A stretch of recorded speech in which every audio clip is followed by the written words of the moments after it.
Hi friends, स्वागत है आप सभी का अमेजिंग हिस्ट्री चैनल में। मैं हूं आपका दोस्त स्मित प्रजापति और आज मैं आपको बताने जा रहा हूं कि हमारी संस्कृति में मांसाहार उचित है या नहीं, उसके बारे में।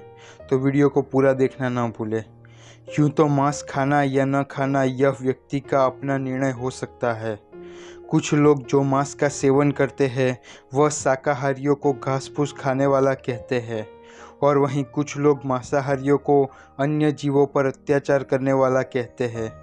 वहीं कुछ लोग मांसाहार को ही असली भोजन और अपनी शान समझते हैं। पर किसी भी बात को यूं ही मान लेना तो उचित नहीं है, जिससे आज मैं आपको बताने जा रहा हूँ कि हमारे धर्म के अनुसार क्या मांस खाना उचित है। हिंदू धर्म के मुख्य ग्रंथ वेद और पुराणों को माना गया है, जिसमें वेदों का सार उपनिषद और वहीं उपनिषद का सार भगवद गीता में दिया गया है, जिसमें कहा गया है कि किसी भी जीव की हत्या करना पाप है। मांसाहार भोजन के लिए रोजाना न जाने कितने ही बेजुबान जानवरों की बलि चढ़ाई जाती है, जबकि हमारी संस्कृति में मांसाहार को वर्जित माना गया है। अथर्ववेद में कहा गया है कि सबसे उत्तम भोजन दाल, चावल और गेहूं ही है।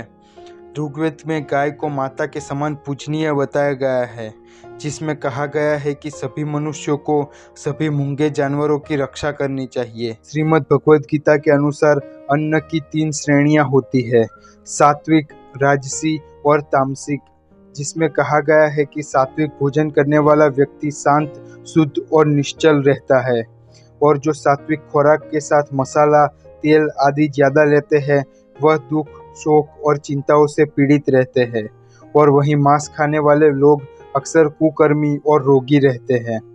गरुड़ पुराण में एक कहानी द्वारा इसके बारे में बताया गया है, जिसमें एक बार श्री कृष्ण वन में एक पेड़ के पास बैठकर अपनी बांसुरी बजा रहे थे। तभी एक हिरन शिकारी से बचते हुए श्री कृष्ण के पीछे आकर छुप गया था, जिसके कुछ समय बाद वहां शिकारी आया, जो कहने लगा, इस हिरन पर सिर्फ मेरा ही अधिकार है, मैं इसे पकाकर खाऊंगा और उसके मजे भी लूंगा।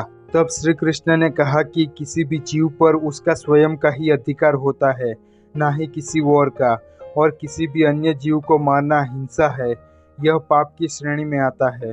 तब वह शिकारी कहने लगा कि मैं तो इस हिरन को उसकी निचली योनि से मुक्ति दिला रहा हूँ, तो फिर यह पाप कैसे हुआ? तब श्री कृष्ण ने कहा कि मैं तुम्हें एक कथा सुनाता हूँ, इसे सुनने के बाद तुम खुद ही निर्णय कर लेना कि क्या यह गलत है या नहीं। एक बार एक राज्य में दुकाल पड़ गया था। खाने पीने की कमी होने लगी, जिससे राजा काफ़ी चिंतित हो गए थे। तब राजा ने सभा का आयोजन किया और अपने मंत्रियों से पूछा कि खाद्य समस्या सुलझाने के लिए सबसे सस्ती वस्तु क्या है।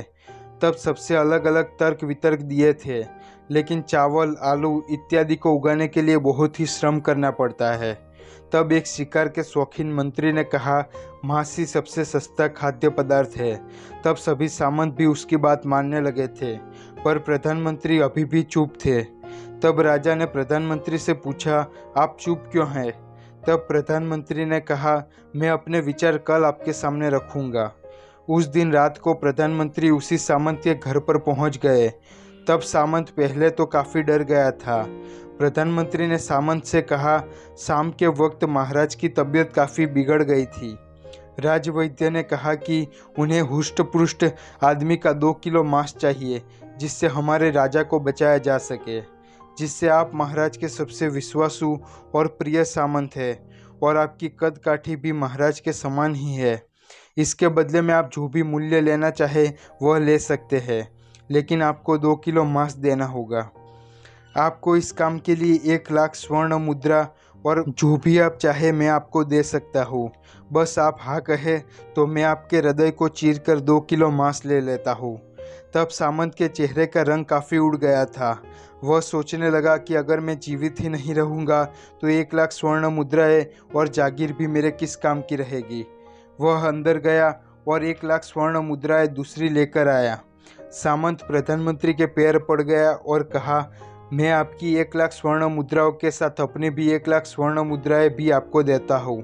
इसे देकर आप किसी और सामंत का मांस ले लीजिए, मैं आपसे विनती करता हूँ। प्रधानमंत्री समझ चुके थे, लेकिन वह थोड़ी और मानसिक पीड़ा सामंत को देना चाहते थे। वह कहने लगे, आप सबसे बलिष्ठ हैं और आप ही सबसे सच्चे इंसान भी हैं, जिससे राजवैद्य ने खास आपका ही नाम सुझाया है, और आप कहे तो मैं आपको अपना प्रधानमंत्री पद भी दे सकता हूँ। तब सामंत अपने जूते पहनकर घोड़े की ओर दौड़ने लगा। तब प्रधानमंत्री ने कहा, क्या आप अपने परिवार और राज्य को भी छोड़ देंगे? तब सामंत ने कहा कि जब प्राण ही नहीं रहेंगे तो कुटुंब का मैं क्या करूंगा। इतना कहकर वह जैसे ही घोड़ा लेकर भागने लगा तो प्रधानमंत्री ने घोड़े की साख पकड़कर उन्हें रोक लिया और कहा, आप यहीं रहिए, मैं किसी और सामंत से इसके बारे में पूछता हूँ। उसके बाद प्रधानमंत्री रात में बारी बारी सभी सामंतों के घर गए और सबसे यही सवाल पूछा, लेकिन कोई भी मांस देने को तैयार न हुआ। लेकिन मांस के बदले सभी ने 1-1 लाख स्वर्ण मुद्राएं देते रहे थे। तब प्रधानमंत्री ने एक ही रात में 1 करोड़ स्वर्ण मुद्राएं जमा कर ली थी। अगले दिन सभी सामंत समय के पहले ही महल में पहुंच गए थे। सब जानना चाहते थे कि महाराज की हालत अब कैसी है, पर कोई आपस में बात नहीं कर पा रहा था। तब प्रधानमंत्री ने सैनिकों से कहकर महल के द्वार भी बंद करवा दिए ताकि कोई बाहर ना जा सके। तब थोड़े समय बाद वहां महाराज अपनी हर रोज के चित्र विचित्र अंदाज में आए और आकर सिंहासन पर बैठ गए। तब सभी सामंतों को लगा कि महाराज तो बिल्कुल ही स्वस्थ लग रहे हैं। तब प्रधानमंत्री ने 1 करोड़ स्वर्ण मुद्राएं राजा के सामने रख दी। राजा ने पूछा, यह किस लिए है और कहाँ से आई? तब प्रधानमंत्री ने जवाब दिया, महाराज 2 किलो मांस के बदले इतनी धनराशि मैं एक रात में ही जुटा पाया हूँ, पर मांस न मिला। अब आप ही सोचिए कि मांस कितना सस्ता होता है। तब राजा ने अपने किसानों को महल के भंडार से बीज बोने के लिए दिए और कहा, हमें और भी ज़्यादा परिश्रम करने की ज़रूरत है। तब सब लोग इसी कार्य में लग गए और कुछ ही समय बाद वहाँ पर बरसात भी हुई और सब ठीक हो गया।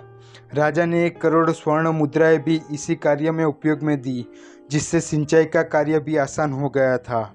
और अब राजा को भी समझ में आ गया था कि आगे ऐसी कोई भी समस्या आए तो हमें क्या करना चाहिए। यह कथा स्वयं भगवान के मुख से सुनकर शिकारी परिपूर्ण हो गया था और उसे ज्ञान की प्राप्ति भी हुई कि महानता जीवन लेने में नहीं बल्कि जीवन को देने में होती है। वह भगवान के सामने हाथ जोड़कर वहां से चला गया और प्रतिज्ञा भी ली कि वह अब से किसी भी प्राणी को कष्ट नहीं देगा। भगवान श्री कृष्ण के मुख से यह कथा के द्वारा वह यह समझाना चाहते थे कि जिस प्रकार हमें अपना जीवन प्रिय होता है, ठीक उसी प्रकार सभी प्राणियों को भी अपना जीवन प्रिय होता है। अगर संसार के बंधन से मुक्ति देने का तर्क सही है तो अत्याचारी द्वारा किया गया नरसंहार भी सही होता। अगर कोई ऐसा तर्क देता है कि वह उस प्राणी को अपने जीवन से मुक्ति दिला रहा है, तब तो उसके लिए वह जीवन बोझ होता, तो वह अपने जीवन की भीख ही क्यों मांगता, वह छटपटाता ही क्यों। लेकिन जो आपके सामने निसहाय हो जाता है उसे ही जीवन घुमाना पड़ता है। बर्बरता सिर्फ वही नहीं होती जहाँ मानव रक्त बहता है, बल्कि जहाँ स्वार्थ के लिए अन्य प्राणियों को भी काटा जाता है, उसे भी बर्बरता ही कहा जाता है। लोग अपने अंतिम समय में अच्छे कर्म करना चाहते हैं, पर वह यह भूल जाते हैं कि उनके लिए काटे गए हर प्राणी का ऋण उन्हें इस जन्म में ही नहीं बल्कि आने वाले जन्म तक चुकाना पड़ता है। तो दोस्तों, यह वीडियो आपको कैसा लगा कमेंट करके ज़रूर बताएं और लाइक और शेयर करना ना भूलें। नीचे दिया गया सब्सक्राइब बटन दबाकर सब्सक्राइब करना भी ना भूलें।